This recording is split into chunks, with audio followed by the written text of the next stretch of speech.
Indiana, Central Indiana, of course, and Southwest Indiana. We are thrilled that you're here for us, and we think in our mission of trying to help you go from where you are to where you want to be in your professional career, we believe the lineup that we have tonight is going to be spot on. So we're looking forward to us. At the end of this, there's going to be a nice survey for you to fill out. You tell us how well we did, because we really appreciate that. A few logistical things to get out of the way. First of all, of course, hey, if you've been newly certified in PMI, congratulations to you. We'd appreciate it if you drop your name in the chat so everybody can take a step up there and virtually applaud you. Congratulations. We also want to welcome across all 5 Indiana chapters anyone who's a new chapter meeting. If this is your first PMI event as a new chapter meeting, you picked a good one, that's for sure. Just a slight logistical thing about membership auto renewal. This is a tick mark, I think, in your profile setting at pmi.org. So be sure that you have auto renewal on, because there was some errors in that, I understand, last year, and you may want to double check that going forward to keep things smooth regarding your membership.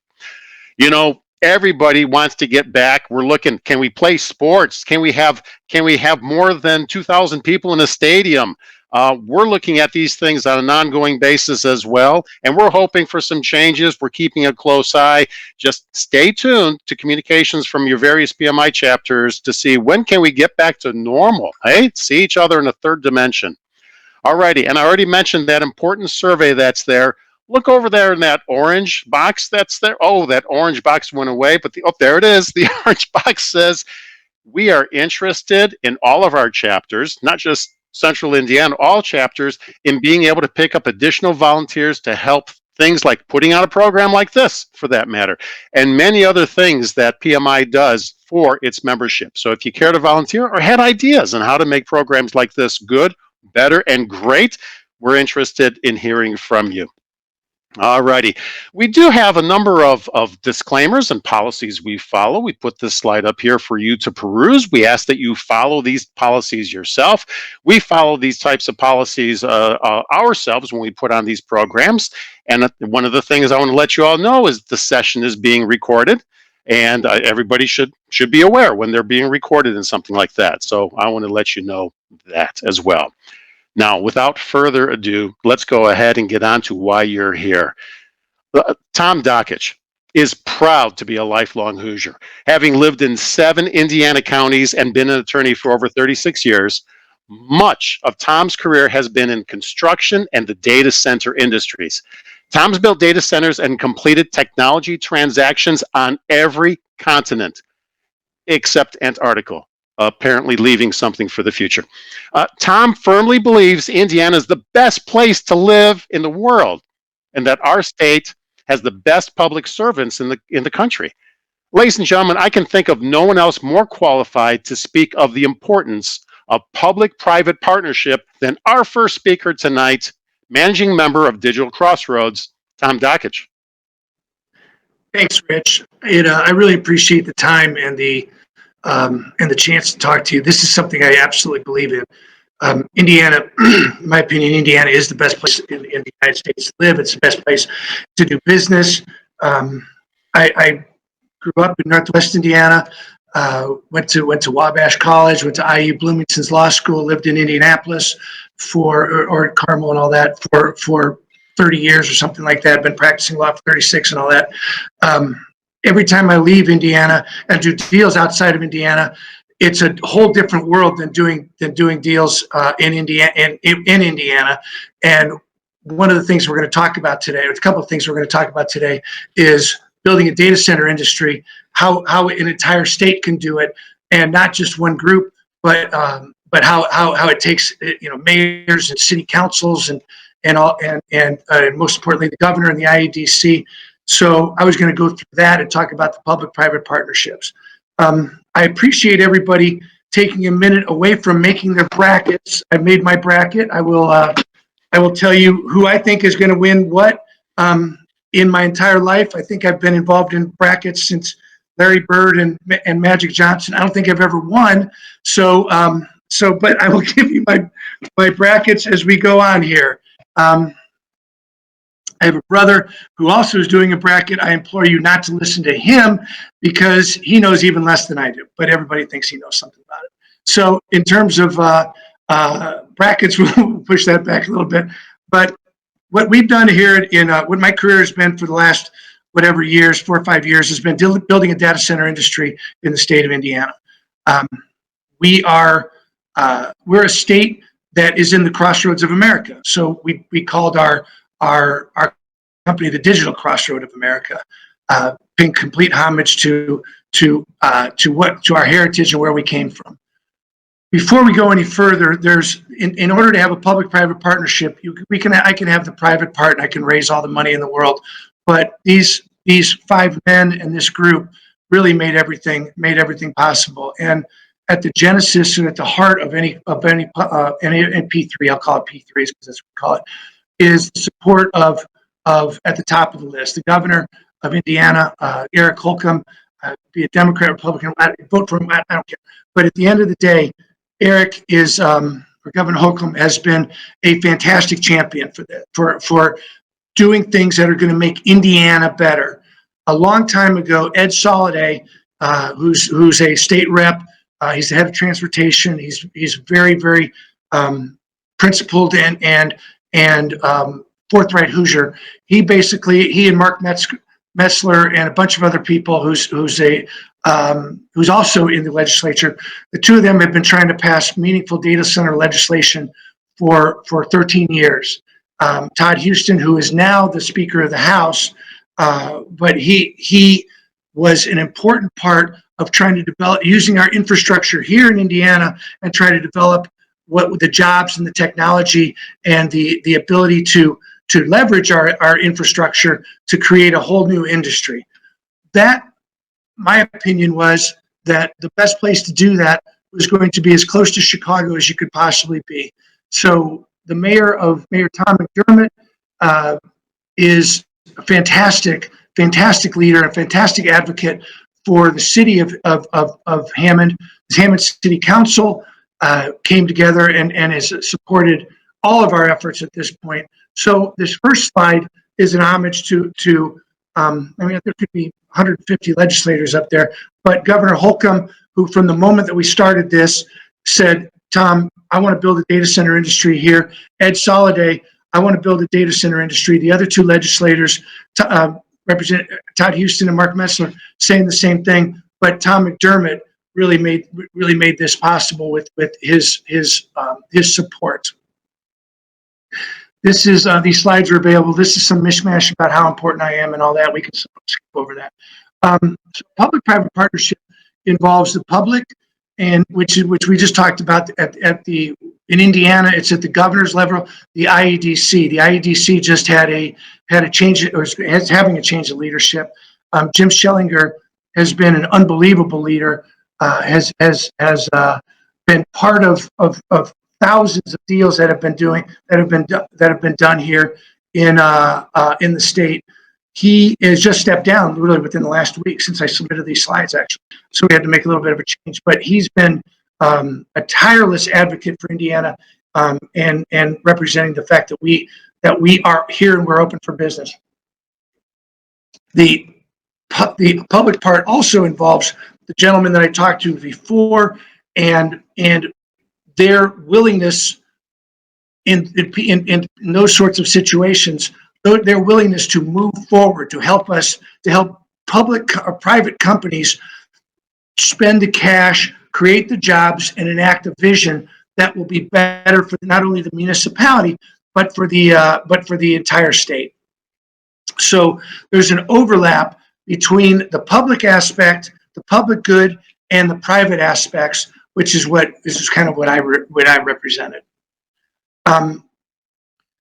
So, like I said, I live in Indianapolis. I work here. Our data center, we've raised now, as of next week, it'll be $300 million to put a data center where nobody's ever put a data center before.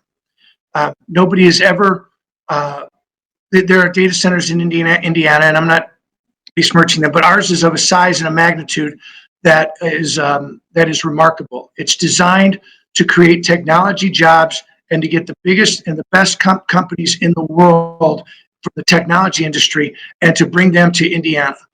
We compete in Northwest Indiana. We compete with Illinois for jobs and customers every day. It's very easy for people, project managers even, to say, well, I want to go where other data centers are. I want to go where other industry are. It's easy to be next to a car dealership if there's another car dealership there. I mean, it's easy to basically say, I want to be next to one data center where there's another one. Well, there aren't any data centers in Northwest Indiana, and the data centers that are in Indiana are fine companies. I'm not saying anything negative about them. In fact, I'm applauding them and the work that they've done.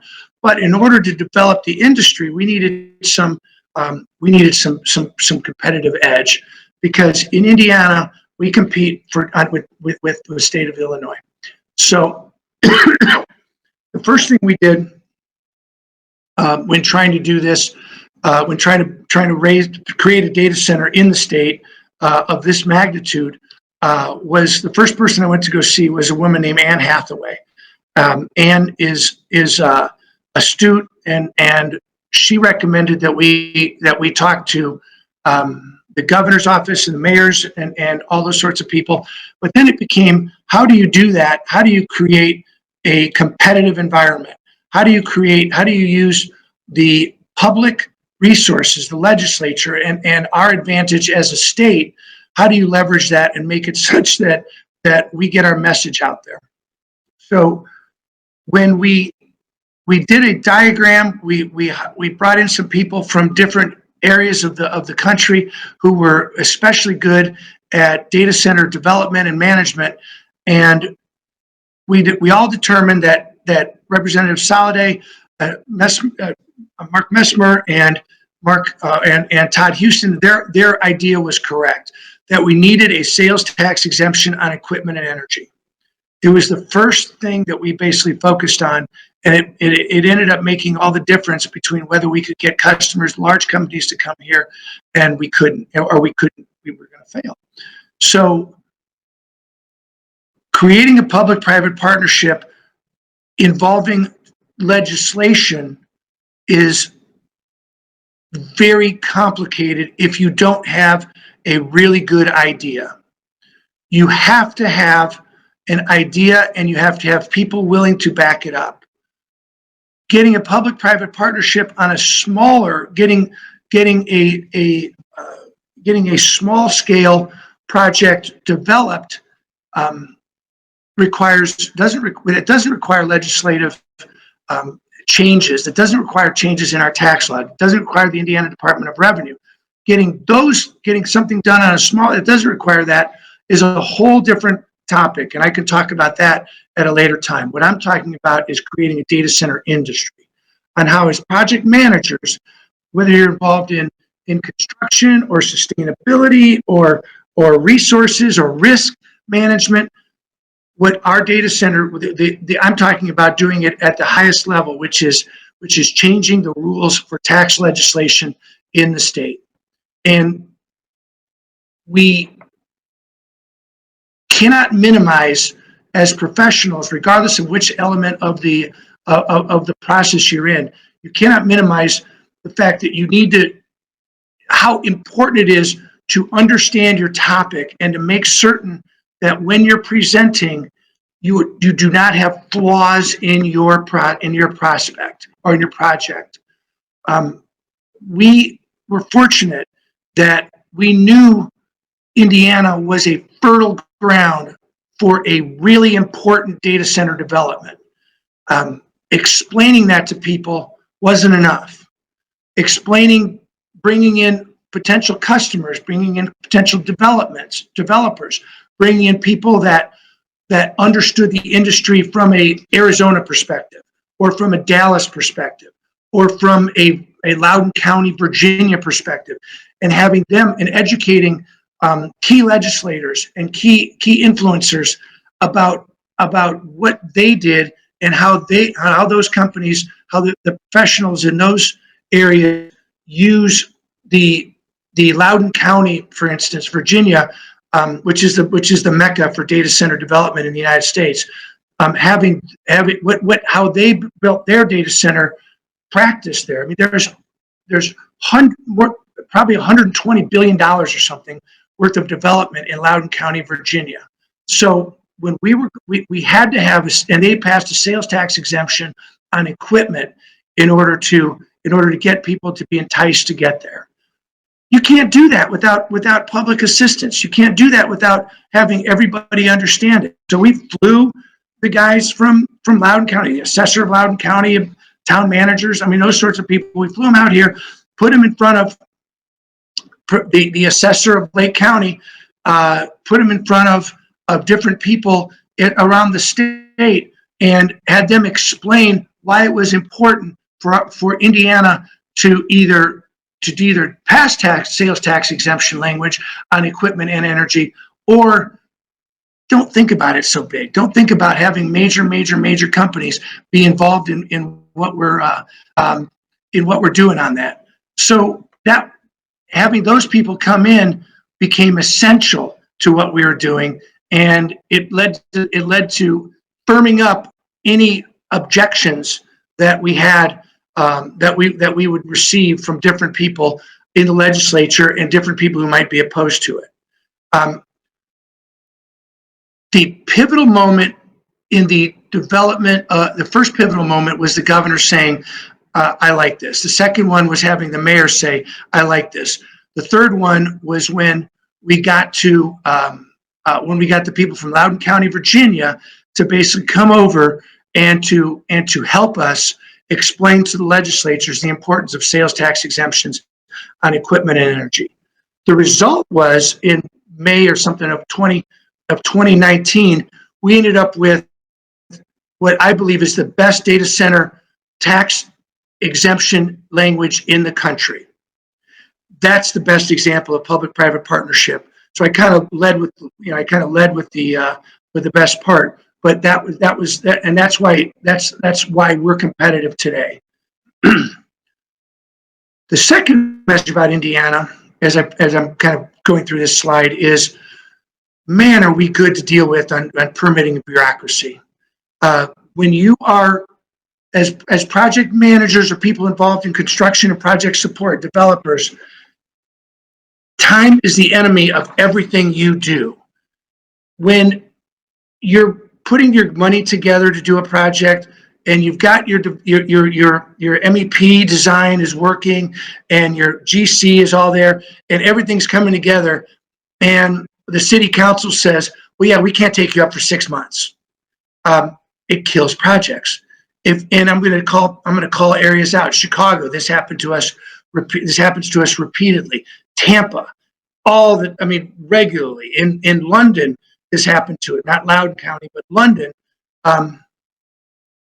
In all these different, California, it kills projects. So as being a Hoosier, a lifelong Hoosier, and somebody that truly believes that this is the best place in the world to live, I go into projects where I get customers or developers and say, you just spent 6 months with your design team in Chicago, and you were told it was going to take you 3 months, but when it cleared up, it's going to take you 9 months. Why don't you come over into Indiana, where we're telling you, I'll put you in front of the decision makers, I'll put you in front of the IEDC people who are ready, willing, and able to help, and let's go. There's a development down on the river, the opposite end of the state, that's being run by a good friend of mine. His name is Devin Hilston Smith, who's just a fantastic leader in what he's doing. And I think he drives as much of the interest in his in his development down River Ridge as I do up here, by basically saying we have a simplified permitting and bureaucracy. Bureaucracy is eliminated. It's not minimized, it's eliminated in our public-private partnership. The third thing is Northwest Indiana is, Union is, I know Union's polarizing and all that. We're a right to work state and all that. but we have value. I don't care whether you're a member of Randy Palmetier's union in Northwest Indiana, or whether you're a member of the ABC in Southern Indiana, Central Indiana. I don't care. What it is we all share a certain value system in Indiana. We are Hoosiers, and we do our best. And the labor force here is not a me first labor force. So, and I understand this is a little afield from public-private partnerships, but I've never had, in all the places I've worked, and as Rich said to start with, I've been fortunate. I've worked in Southeast Asia. I've worked in China. I've worked in Australia. I had an office in Australia, and there, somebody here from Australia did not have an Indiana first, did not have a project first. Everything they did was me first. It's like, all right, well, we're going to work 8 hours and we're going to stay at 8 hours. At 8:01, we're going to go home. Labor force here in Indiana, and we can argue about that if you want, but labor force here in Indiana is not that way. I've never had a project in Indiana that the labor force hasn't been full of leaders, that the project managers haven't been full of leaders.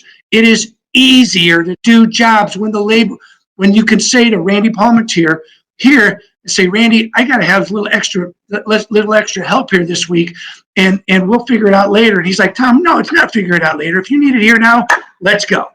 So that's the way we get things done in Indiana, and it's just the way we've done things. Randy and his group, I don't know, in kind of, I mean, they know that they can walk into the legislature and they may not win every issue, but they're going to win a bunch of it. They're going to be heard, and it matters. Large university research and technology support is just invaluable. Purdue University Northwest has been a fantastic partner. Let me do an advertisement here for a second. So when you're driving on the toll road, heading into Chicago or heading away from Chicago, hopefully you're heading into Indiana from Chicago and you haven't spent any money in Illinois, but when you go there, if you look, just get over the Skyway on the toll road, and if you look to your left as you're heading into Indiana, you'll see a big old flagpole. That flagpole is the second largest in the state of Indiana. It's the largest in Northwest Indiana. It's the largest in all of Chicagoland. 164 feet. I'll talk about it in a minute. But we have a greenhouse attached to it. This flagpole is the pride of Tom McDermott's and mine, Eric Holcomb's. What we're doing on here is just trying to basically build a recognition for where we're going. Purdue University's support and their ability to continue with us and make it such that we can add them to our campus, add them to our flagpole. We're building a greenhouse at the site, which is part of the sustainability message. Those sorts of things make it easy for us to get projects done in Indiana. So without these elements, there would be no shot at a data center industry in our state.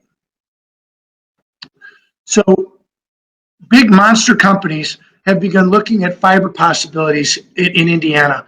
I want to talk about that for 1 second.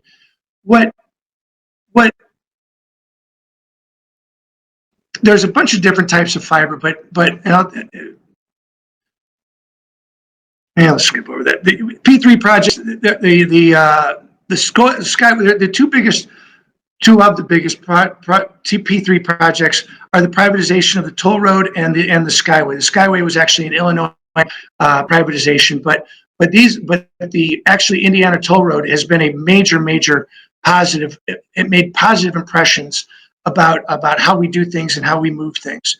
In my opinion, complicated tax schemes are not foreign to the IEDC. They will roll up their sleeves and they will do these super complicated projects and make it such that we can move through this stuff and create public-private partnerships. I'm going to skip over some of this stuff. Okay, so what is a data center? Let's talk about what a data center, why there's more data centers now than there ever has been in the history of the world.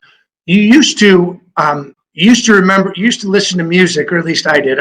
Some of these guys are going to be younger on here, but I mean that Elton John that Elton John 8-track there.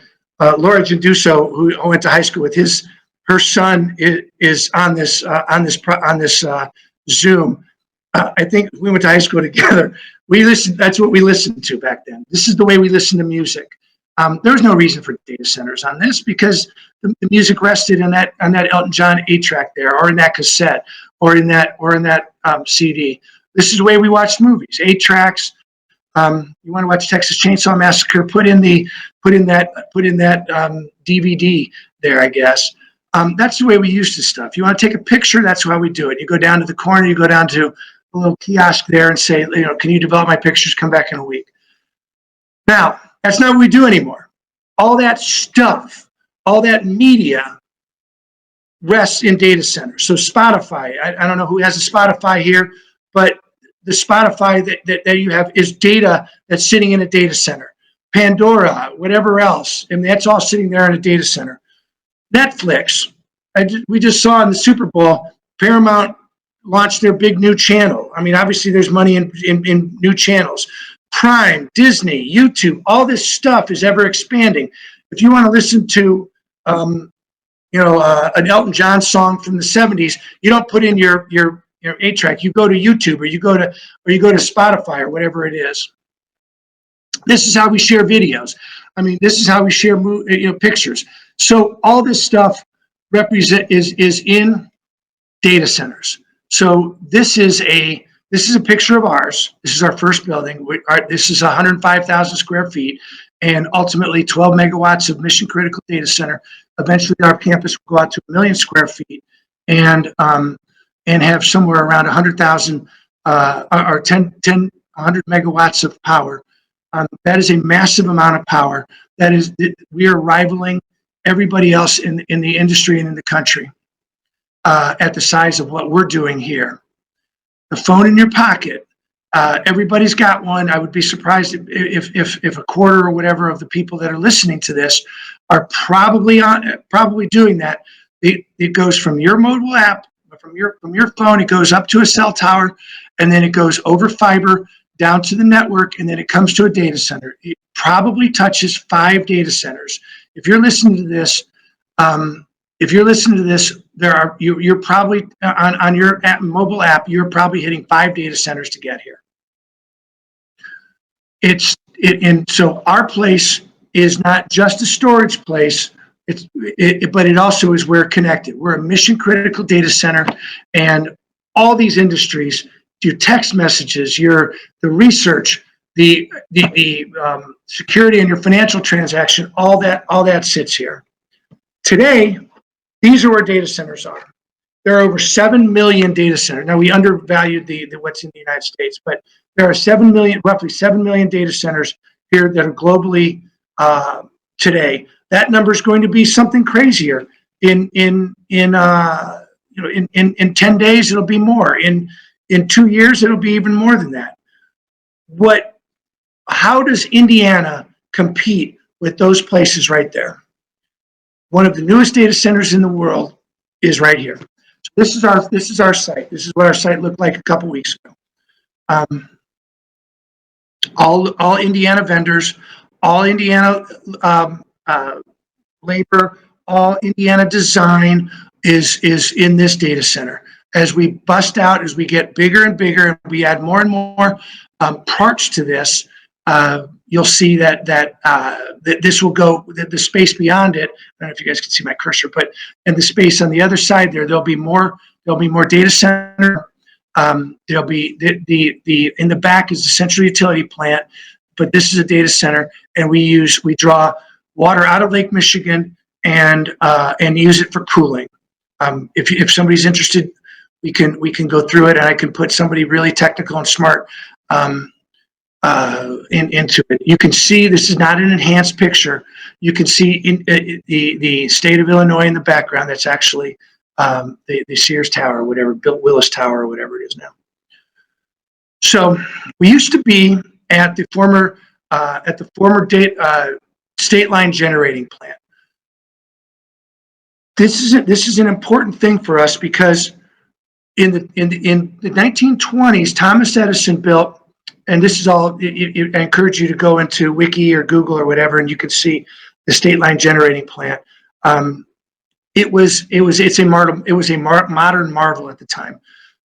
Thomas Edison himself and a guy named Samuel Insull. I encourage you guys to look them up, because you'll find their stories to be very interesting. Everybody knows Thomas Edison. Very few people know the rise and fall of Samuel Insull. There's actually a movie out called the Current War, which, if you really want to get geeky about this stuff, you can see what the relationship between Thomas Edison and Samuel Insull.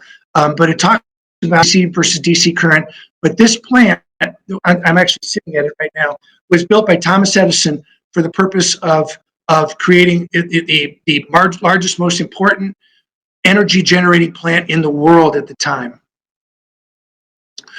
What we did is, as it was developed, it became the pollutants that it emitted became very unattractive, and so as time went on, it became literally public enemy number one for environmentalists and for people who were trying to preserve what we're doing. At the time it was built, nobody knew. Obviously, in the 1920s, we didn't understand global warming and all that sort of stuff. But at the end of the day, it's somewhere in the 1950s when things started to get measured. It became this area, this particular plot of land, and the power plant that was emitting on it became literally public enemy number one. The EPA was formed on December 6, 1972. Then President Nixon, formed a Republican, formed the EPA. At the top of the list of plants to be regulated was the State Line Generating Plant in Hammond, Indiana. So in 2012, it became impossible for this to be retrofitted and turned into something that it just didn't make sense to try to keep this thing going. So Dominion Energy at the time, working with ComEd, basically shuttered it. This is another example of our saying is we're turning this particular ground and part of Hammond, Indiana, from the old cloud, which is obviously the reference there, and into the new cloud, which is our 21st century green data center. We talked a little earlier about the importance of working with universities. So I'm going to get there's a bunch of people on this call that can talk a lot better with a lot more detail than I am. But there's servers and routers that sit inside our data center, and they emit heat. Obviously, we have to cool it down, but that heat also contains CO2 at a certain level. So one of the smart guys at Purdue came up with an idea of why don't we channel some of that heat, channel some of that CO2, and create a greenhouse. So we're working with Purdue University Northwest on creating a smart greenhouse. P&W has been a fantastic partner. What we're going to do is take some of the waste heat from our data center to help grow crops, do research. It's going to be, there's a robotics lab that's going to be in there. And they can quickly, because of the CO2 and other elements that are there, they can more quickly regulate the growth of crops and make it such that the robotics grouping and the teaching and the research can do things quicker and more efficiently in a better, more controlled environment. So, how do we do it?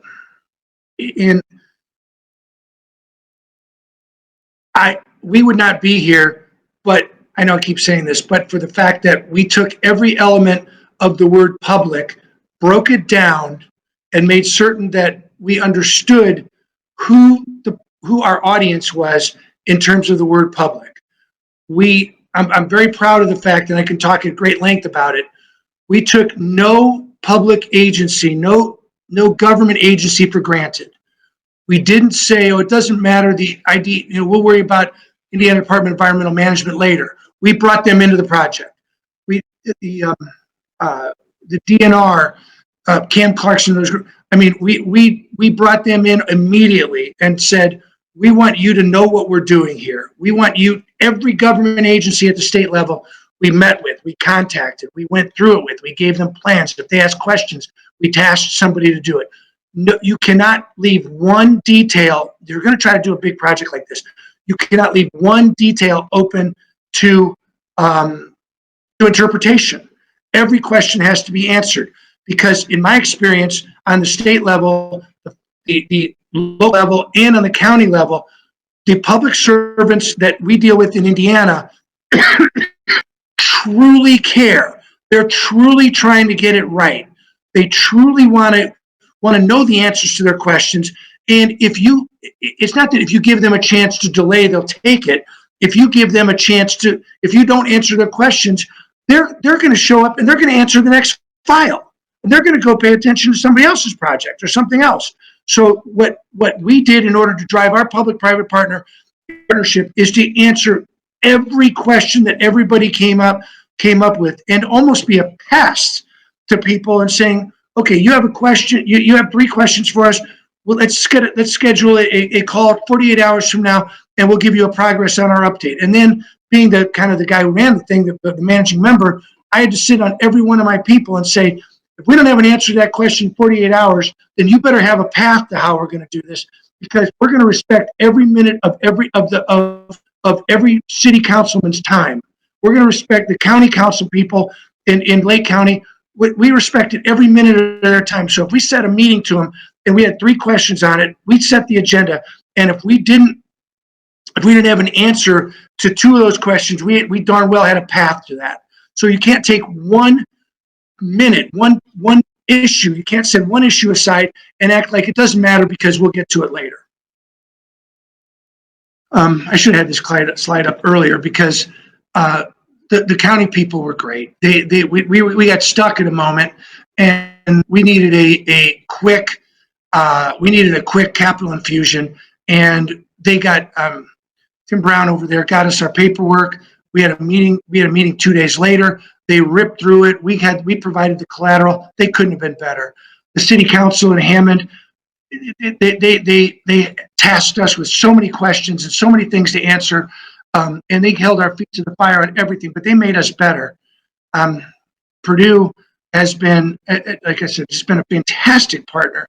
But the IEDC people and the governor's office, every time I see Governor Holcomb or talk to Suzanne Crouch today, her point is are you messing up my data center? How's it going? Do I have a data center industry? Are you hitting your and Tom McDermott's the same way. Are you guys hitting your requirements here? Everybody on this list has taken ownership in us, and you can have, if you want to try to do a public-private partnership, and that's fine. But if you don't make it such that all 3 of those governmental levels have a vested interest in you, then you're not doing anybody. You're doing a good job, and you get your deal closed, I suppose, and all that sort of stuff. But the ownership and the way that, and if you don't make it such that they feel vested in it, then you're not doing everybody any favors, because they represent the taxpayers. And if you get tax credits, we got all the tax credits I talked about earlier, and I'll talk about now. And the opportunity zones and the historically underutilized business zones, all those sorts of things. Those are not that's not my money. That's taxpayer money. And if you don't if you don't answer their questions and you don't treat it like you're treating with your own money, then you can get your deal done. But it's not right. It's not the way that you get the mayor of Hammond basically walking up to you and punching you in the chest and saying, hey, I heard your security out there let somebody through the other day. What are you doing, Tom? Which is literally what happened at one point. So I'm a little passionate about this. And so what you have here is a historic moment. This is the signing of House Bill 1405 in 2019. This is the moment that the data center industry, and honestly, I mean, I don't know if there's any legislators on here or whatever, but this is the moment where I truly believe that the data center industry went from being somebody else to building one in Indiana, went from being somebody else's responsibility to being my personal responsibility. The people in that picture, along with 146 other legislators and 24 other state office holders or whatever, basically said, all right, Tom, you've been telling us that you can build a data center if we give you these tax credits. Tax exemptions. If we give you these tax exemptions, can you build a data center? Was the question before. This is the moment where this is the put up or shut up part of this. This was the Tom, we're giving you what you want. This is the pinnacle of a public-private partnership, because the governor and all these people are standing there and they're signing this stuff and they're saying, Tom, you told us this is a good idea. Don't make a mess. Go do something with this. So it's kind of big. I'm going to tear up, I guess. But so the other parts of this, we're designated opportunity zone, which I think everybody here knows what opportunity zones are. It's an investment vehicle created by the Trump administration that the governor had to designate some zones are. We were actually designated the number one zone in the part where we were the first one on the list. I don't know what that means, but we were designated that early. Hub zones are a federal designation that means that we can get the feds to give us some federal tax credits in the event we get some in the event we need a little additional legislation. Economic improvement districts are a very useful tool. There's only been a handful of them in the state. Chesterton did one, Evansville did one, Valparaiso did one, I believe, or no, it was Portage. We just did ours the other day. Literally not that long ago. It's a fantastic. I can go through it if you want, but I encourage you to Google it and read it for Indiana. If you're doing projects in Indiana, learn about economic improvement districts, because they're a fantastic vehicle to get financed. CREED, IRTCs, their IRTCs were gone, but there's a replacement group on that. The revolving loan fund was part of the county, Lake County's assessment to us. Project Traverse is Purdue Northwest. But these were the initiatives that made it such that these were the actual enactment of all the work that we did and all the effort we put to try to explain to people that making these tax dollars or these future tax dollars part of our project made perfect sense. A couple facts about my data center, or our data center. It's the second largest flagpole in Indiana. I love this flagpole. Tom McDermott and Eric Holcomb both basically required us to do it. It's not written into anything, but their point is Tom, go do that. You can literally see it if you're on a clear day. You could see it from I'm told, I haven't seen this, but you can see it from the Sears Tower. You can definitely see it when going up the toll road. Please give me a shout. You don't have to tell me anything, but give it a look, and because it's a source of serious pride for all of us. There's going to be weddings and it's a public park. We donated the park, but it's the largest flagpole in Indiana, and it sticks up toward Illinois, and it basically says, "Hey, we're here too." We remediated a polluted site. That's a picture of what it looked like in, I believe it was the 70s. IDEM has been a fantastic partner. Anybody who's afraid of IDEM, something to hide, in my opinion, and you can be critical of me for that, but we brought them in day one, minute one, and basically said, you guys need to be part of this. If you're not a partner in this, then shame on us.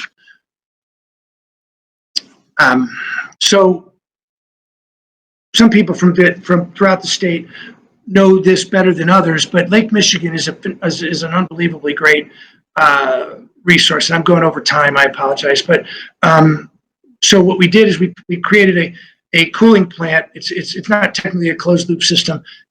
Some of you guys would understand that better than I do, but it's basically a closed loop system that takes water out of Lake Michigan, recycles it over coils, cools down some of our heat, and then puts it back in Michigan. There's nothing treated, but we use Lake Michigan water for cooling in and we're really happy about that. The industry, most people are trying to get to zero carbon, zero, and we're trying to be better about that. This is our premier effort to do that.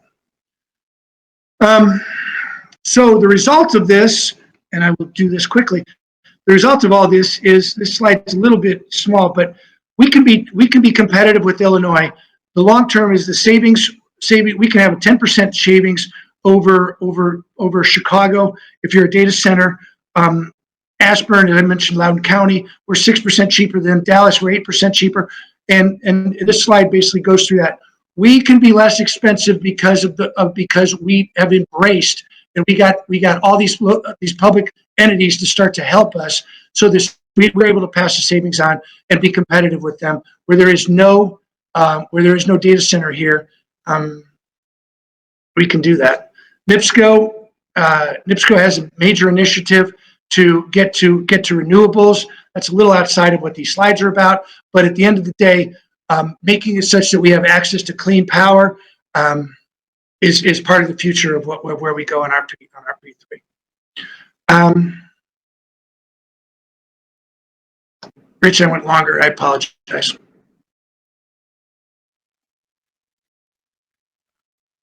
We have some time. I think we have about 10 minutes for some questions. In fact, I'd like to ask Dan Zelike from Calumet, the president there, Casey Adams, president of Central Indiana, and I think these gentlemen have a couple of questions. I'm going to monitor the Q&A mode for this event as well for questions from the audience.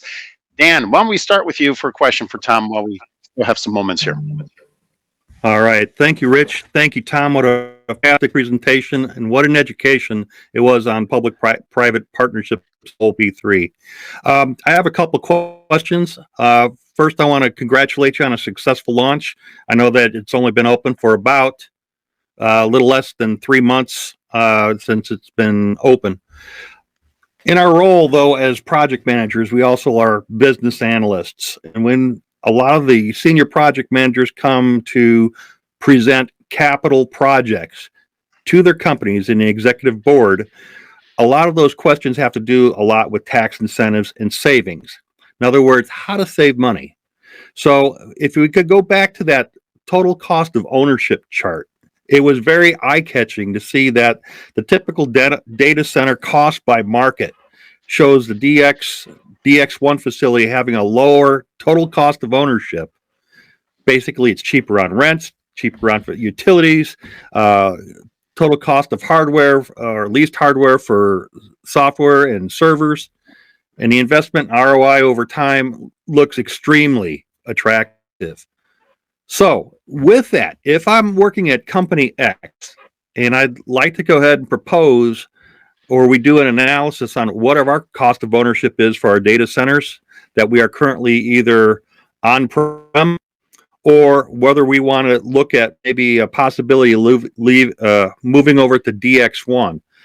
How could we take advantage of where would we get started as far as looking at things like the industrial development grants or economic development incentives, anything to do on community revitalization, anything that maybe the IEDC here in Indiana could help us with? What would you recommend? So let me kind of take the first part first, if you don't mind. First of all, Dan, on a personal note, I want to thank you for asking me to do this. I know I've been leaning on you about like what you've given me leadership on terms of what is actually going to be interesting and what would be dribble. So, and if you heard any dribble, that's my part. If you heard interesting stuff, it's because Dan coached me to go in the right direction. So the TCO model we have is, let me diagram a little bit. We're able to provide electricity at a cheaper rate than all these other places because for two reasons. First of all, NIPSCO is a good partner, but more importantly, the legislature and governor signed legislation that made it such that that transaction is tax exempt. So if you pull out your electricity bill, and you see the line in there that talks about, I don't know, Indiana is 7.25%, I think, percent tax. We don't have to pay that. Data center providers don't have to pay that, and it's the biggest incentive that we have in order to get data centers, or data center operators and data center customers to come to Indiana, because we can just be competitive and less expensive. They don't have to pay tax on that transaction. So over Chicago, we immediately start with a 10% savings right off the bat in terms of electricity. The second part of that's one example of how to make this, how this public-private partnership has made this better. The other part of this is we're talking about going to how you can specifically go to work for for IEDC and for the energy consultants and for the energy groupings and the people that lobby on behalf of it. Industry by industry, I'll tell you how I did it. Is I went and I sat in into the IEDC website, and I read everything. I mean, literally read it from the homepage all the way to the end. Got it to the point that I understood every word of their website, and then had a buddy of mine who's smarter than me go read it and read every word of the website. And then the two of us quizzed each other. So back in 2018, 2017, 2019, we knew as much about what was in that website as we could. And then we went to go see Devin Hills and Smith, and Mark Waskey and Jim Schellinger, and basically demonstrated that we weren't tourists, that we'd done our homework, and that we weren't there to charge them down on, to say, there's a typo on page 7. I mean, what it was is to basically say, look, how do you use the headquarter whatever tax, how do you use that tax exemption with this tax? I mean, made it such that we could ask intelligent questions.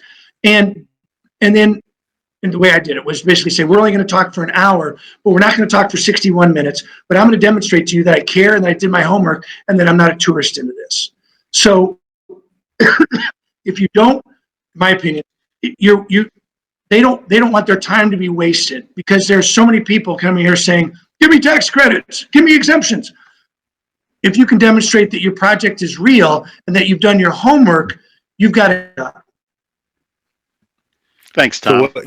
So if I quick follow up, so if we're serious, I'm sure that we could call someone over at DX, over at Digital Crossroad, maybe help us work it through some of the incentives if we were interested, if we wanted to go ahead and approach it.